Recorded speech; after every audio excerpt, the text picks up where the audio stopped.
Alright, so gugupit muna tayo ng gupit matanda. Siyempre, papapatayin natin si tatay. So, gamit tayo dito ng 1.5. So, ito ay close lever. So, ito ay straight motion lang tayo. Dahil ang request naman ni tatay ay clean cut. So, bawas-bawas lang at sunod natin ng number 1 na guard. Close din to ha.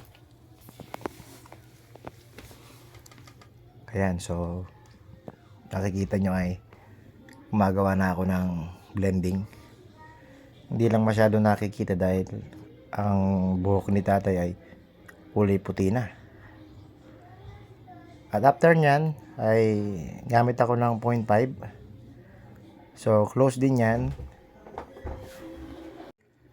Ayun, so same motion din yan, straight motion lang tayo. Hindi naman natin kailangan mag C motion dahil malinis ang gupit na gagawin natin. Dahil gusto naman ni tatay ay simpleng clean cut lang.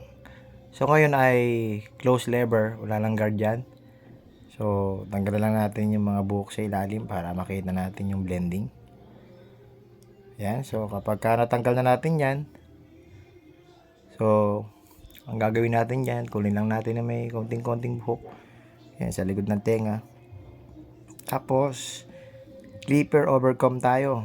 Kunin natin ulit itong sobra-sobra na ito. Yan o. Pag natanggalan natin yan, ayan o. So, nakita nyo, konti na lang yung mga natitira.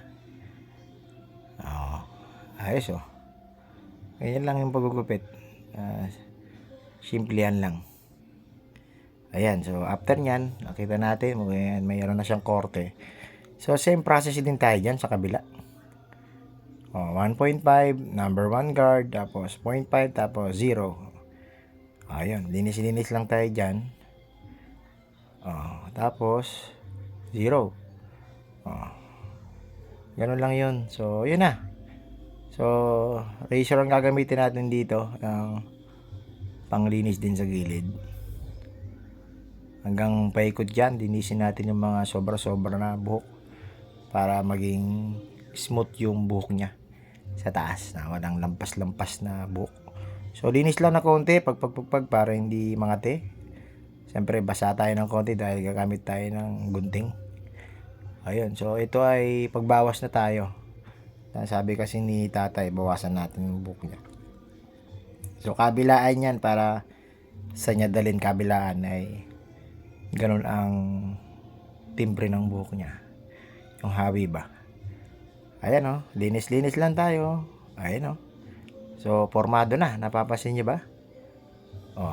Linis-linis lang. Tapos siyempre plangketa lagi, ito lagi ang pumipinish ng ating trabaho, ang plangketa.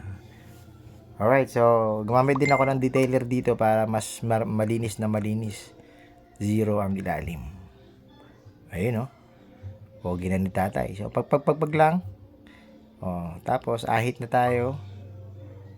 So tapos syempre ito yung nagdadala dyan, yung bigyan natin ng konting masahe, pamparelax, para naman ay ma-relax din ang ulo ng ating customer. Ito ay ano lang naman, complimentary.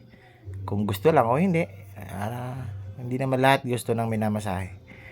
So syempre ay sa mga galante, kapag nagustuhan nila ang konting masahe, mga pitik-pitik lang na ganyan, no?